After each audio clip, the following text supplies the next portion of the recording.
afternoon. I'm Bachong Han. I'm Yusadika. I'm Aish Wandren, and this is our project, our lab work, where we have been tasked to create an amplifier signal of 0 to 5 dB peak to 0 to 10 dB peak, and we've decided to create a non-inverting amplifier circuit. This circuit we use 200k ohms resistor with IC LM741.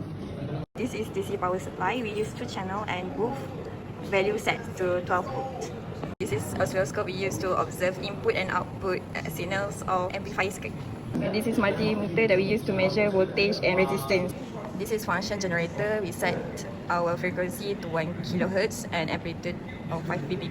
Okay, this is wiring for the circuit that connect to DC power supply, oscilloscopes, and function generator. So prior to this, we explained the components we use to build the circuit. So now I'm going to explain how we connect the circuit and what the circuit does. So we have the IC LM741 here, which is the op amplifier. Now we input a signal of 5 dB peak and 1 kHz signal into the non-inverting input, which is the terminal 3 of the amplifier or the IC. And then the output of the IC comes from terminal 6.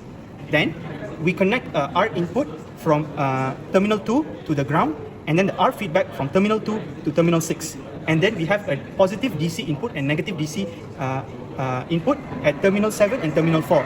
Then after we connect everything, the circuit is basically complete. After we complete the circuit, we input the signal from the function generator, and then the output and it goes through the IC and it amplifies. The total amplification is determined by the feedback resistor and input resistor. We determine the value for the feedback resistor and input resistor using the voltage gain formula AV equals to 1 plus RF over RI. This is the non-inverting input, a non-inverting voltage gain formula. Now, based on the question, we determined that we needed a voltage gain of 2 because the input is 0 to 5 Vp peak and we needed an output of 0 to 10 Vp peak. So after we determine the voltage gain, we plug it into the formula and we determine that the ratio of RF to RI is 1. So that means for resistor feedback and resistor input, we use the exact same values, which is 100 kilo ohms. So these two resistors will determine the voltage gain, and after inputting the signal, the resistors determine the voltage gain. The op amp will output the voltage and amplify it, and we get the values here, as we can see, which is a 5 input and 10 volt output. Explaining the circuit function. So now we will demonstrate our circuit. So for as mentioned previously, our DC power supply for 2 channels we set to 12 volts. And then for our function generator, our frequency we set to 1 kHz and the amplitude set to 5 dB.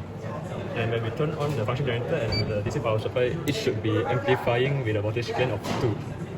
Yeah, as the oscilloscope show here, our input is about 5.2 volts VPP and our output is about 10.6 or 2 volts VPP. And this shows that the voltage gain between input and output is 2. It means that we successfully show a voltage gain of 2 of this amplifier of this non-inverting amplifier circuit. And for our multi-sim, here it also shows that the oscilloscope also shows that the VPP of the input is about 5 point something dBp, and our output dBp also 10 point something. So it also shows that the voltage gain of 2. Okay guys, so in conclusion, this non-inverting amplifier circuit that we've built successfully amplifies a 0 to 5 Vp peak input signal to a 0 to 10 Vp peak output signal.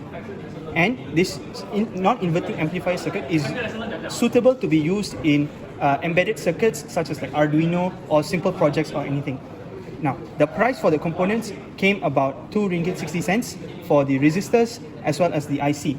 And then the total time it took to complete this project was an estimated time about 2 weeks, which includes the lab time that we were during the lab session that we were provided in. Thank you very much. Have a nice day.